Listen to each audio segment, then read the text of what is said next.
नमस्कार, फाइटर समाचार में आपका स्वागत है। पेश आज 18 नवंबर शाम 7 बजे राजस्थान की खास खबरें।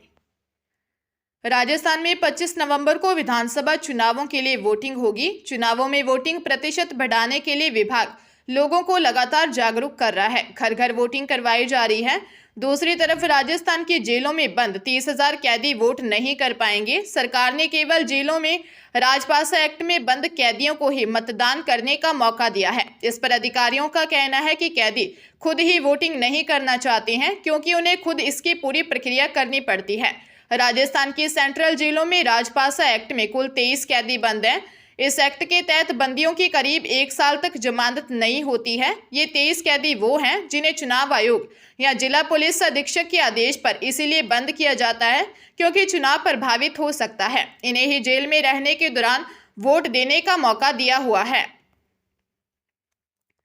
बीकानेर के श्री डूंगरगढ़ में 11वीं की छात्रा का अपहरण कर गैंगरेप करने का मामला सामने आया है। छात्रा स्कूल से घर जा रही थी। इसी दौरान रास्ते में 3 युवकों ने उसका अपहरण कर लिया। खेत में बने कमरे में ले जाकर तीनों ने उसके साथ रेप कर अश्लील वीडियो और फोटो बना लिए। घटना के करीब 8 दिन बाद आरोपियों ने अश्लील वीडियो और फोटो शेयर करने की धमकी देकर पीड़िता के भाई से 50,000 रुपये मांगे। तब मामले का खुलासा हुआ। पीड़िता के पिता की शिकायत पर श्री डूंगरगढ़ पुलिस ने मामला दर्ज कर जांच शुरू कर दी है। पीड़िता के पिता ने दर्ज रिपोर्ट में बताया कि उनकी बेटी 11वीं में पढ़ती है। स्कूल से खेत में बने अपने घर आ रही थी। रास्ते में 3 आरोपियों ने छात्रा का अपहरण कर पास ही खेत में बने कमरे में ले जाकर बंदूक दिखाकर तीनों ने रेप किया। पुलिस ने पोक्सो एक्ट, गैंगरेप और अपहरण की धाराओं में मामला दर्ज किया है। पुलिस मामले की जांच कर रही है। सुप्रीम कोर्ट व नेशनल ग्रीन ट्रिब्यूनल की सख्ती के बाद पंजाब में नजर रखने के लिए राज्य के साथ साथ केंद्र की भी कुल 600 से अधिक फ्लाइंग स्क्वाड टीमें मैदान में हैं। इसके बावजूद पंजाब में पराली जलाने की 1150 घटनाएं दर्ज की गई, जिससे इस सीजन में पराली जलाने की कुल संख्या 33,082 हो गई। पंजाब के साथ हरियाणा के कई हिस्सों में वायु गुणवत्ता बहुत खराब श्रेणी में दर्ज की जा रही है। पंजाब में कई किसानों ने राज्य सरकार की अपील और उनके खिलाफ कानूनी कार्रवाई की चेतावनी को नजरअंदाज करते हुए धान की पराली को आग लगाना जारी रखा। दिल्ली एनसीआर में प्रदूषण के स्तर में बढ़ोतरी के बीच सुप्रीम कोर्ट ने 7 नवंबर को पंजाब, हरियाणा, उत्तर प्रदेश और राजस्थान को यह सुनिश्चित करने का निर्देश दिया कि फसल अवशेष जलाना तत्काल रोका जाए, यह कहते हुए कि वह प्रदूषण के कारण लोगों को मरने नहीं दे सकता। बाड़मेर शहर के कृषि मंडी व्यापारी को फोन कॉल करके 5 लाख रुपए की फिरौती की डिमांड की। रुपए नहीं देने और पुलिस कार्रवाई करवाने पर जान से मारने की धमकी दी। पुलिस ने आरोपी को गिरफ्तार किया है। दरअसल बाड़मेर शहर राय कॉलोनी लक्ष्मीपुरा निवासी संजय कुमार जैन कृषि मंडी में व्यापारी है। रिपोर्ट के मुताबिक 7 और 8 नवंबर को रिंकू सिंह नामक एक युवक के नाम से धमकी भरा व्हाट्सएप और फोन कॉल किया। युवक ने व्यापारी से 5 लाख रुपए की फिरौती मांगी। रिंकू सिंह ने व्यापारी को पुलिस प्रशासन से कार्रवाई करवाने पर गोली मारने की धमकी दी। कोतवाली पुलिस ने जांच के बाद आरोपी चिराग निवासी राय कॉलोनी बाड़मेर को दस्तयाब कर पूछताछ के बाद गिरफ्तार कर लिया। आरोपी चिराग व्यापारी के साथ काम करता था। दुकान में करीब 1.5 से 2 लाख रुपए का गबन करने के बाद व्यापारी ने उसे दुकान से निकाल दिया था।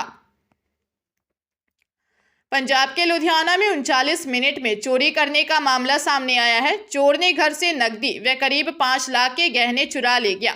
जिस घर में चोरी हुई उसमें 3 महीने बाद लड़की की शादी है। लड़की को पहनाने वाले गहने चोर ले गया। पीड़ित अमरजीत ने पुलिस को बताया कि गोपाल नगर चौक के पास शिव शक्ति कॉलोनी में उसका घर है। देर रात चोर उनके घर के बाहर बनी गैलरी की दीवार पर चढ़कर उनके बेटे अनिल वर्मा के कमरे की अलमारी से गहने व नकदी चुरा ले गया।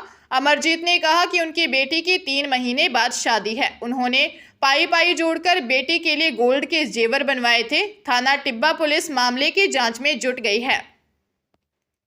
नेशनल टेस्टिंग एजेंसी की ओर से आयोजित की जा रही देश की सबसे बड़ी इंजीनियरिंग प्रवेश परीक्षा जेईई मेन की आवेदन प्रक्रिया जारी है। जेईई मेन परीक्षा 2 सेशन में जनवरी में 24 जनवरी से 1 फरवरी के बीच व अप्रैल सेशन में 1 से 15 अप्रैल के बीच आयोजित की जाएगी।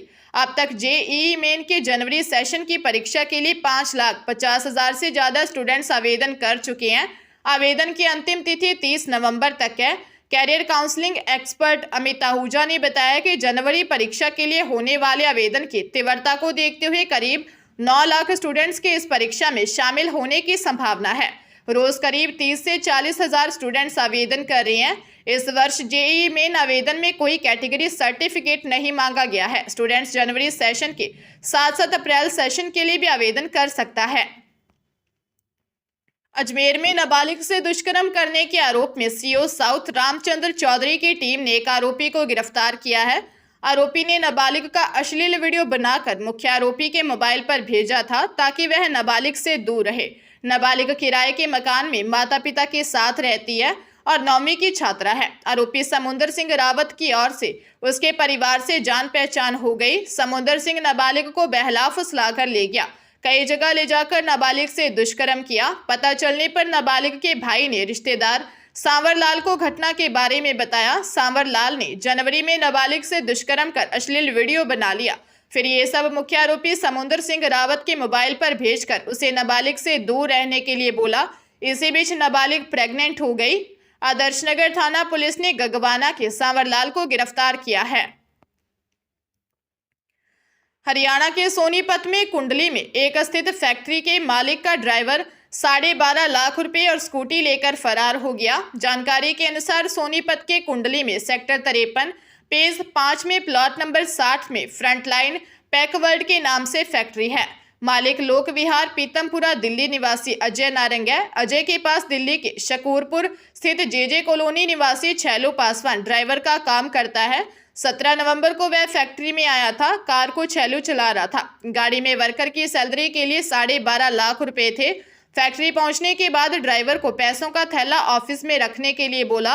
वह खुद फैक्ट्री का राउंड लगाने चला गया। ड्राइवर छैलू पासवान फैक्ट्री से उसकी सफेद रंग की स्कूटी और रुपए लेकर भाग गया। पुलिस ड्राइवर की तलाश कर रही है।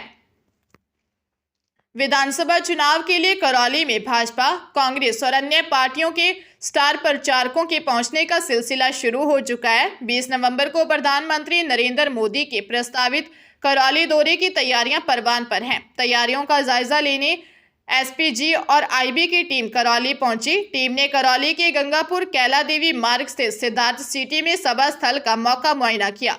इस दौरान कलेक्टर अंकित कुमार सिंह, एसपी ममता गुप्ता, सांसद डॉक्टर मनोज राजौरिया और भाजपा पदाधिकारी से व्यवस्थाओं की जानकारी ली। साथ ही सुरक्षा सहित विभिन्न व्यवस्थाओं को लेकर आवश्यक दिशा निर्देश प्रदान किए। एसपीजी और आईबी अधिकारियों के बाद भी व्यवस्थाओं को लेकर करौली कलेक्ट्रेट सभागार में आयोजित बैठक में जिला स्तरीय अधिकारियों से हेलीपैड निर्माण, सभा स्थल, पानी, सेफ हाउस सहित अन्य व्यवस्थाओं की प्रगति की समीक्षा की।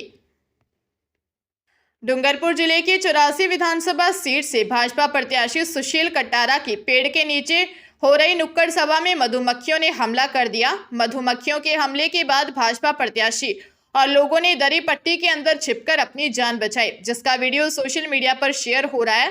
भाजपा प्रत्याशी कटारा ने विपक्षी पार्टी के कार्यकर्ताओं पर मधुमक्खी के छत्ते पर पत्थर फेंकने और उड़ाने का आरोप लगाया है। बीजेपी प्रत्याशी और कार्यकर्ताओं ने दरी के नीचे छिपकर अपनी जान बचाई। 84 विधानसभा सीट से भाजपा प्रत्याशी सुशील कटारा के अनपुरा गांव में एक पेड़ के नीचे नुक्कड़ सभा हो रही थी। इस दौरान सुशील कटारा भाषण दे रहे थे। अचानक मधुमक्खियों ने लोगों पर हमला कर दिया। उन्होंने मधुमक्खियों का कोई दोष नहीं, दोष उन लोगों का है जिन्होंने पत्थर मारकर उन मधुमक्खियों को उड़ाया। उन्होंने कहा, विपक्ष ने अगर ऐसी घटना राजनीति करनी है तो हम तैयार हैं। सीकर जिले में सूनी मकान के ताले तोड़कर लाखों रुपए के सोने चांदी के जेवरात व हजारों का कैश चोरी करने का मामला सामने आया है। मकान मालिक फोटोग्राफर फोटो स्टूडियो में किसी काम से जयपुर गया हुआ था और पत्नी मायके गई हुई थी। पीछे से चोर घर में घुसा और वारदात को अंजाम दिया। उद्योगनगर थाने में पांडव प्रस्य कॉलोनी निवासी 32 वर्षीय फोटोग्राफर नरेंद्र कुमार ने बताया कि वह फोटोग्राफी काम के लिए सिलसिले में जयपुर गया हुआ था और उसकी पत्नी मायके गई थी।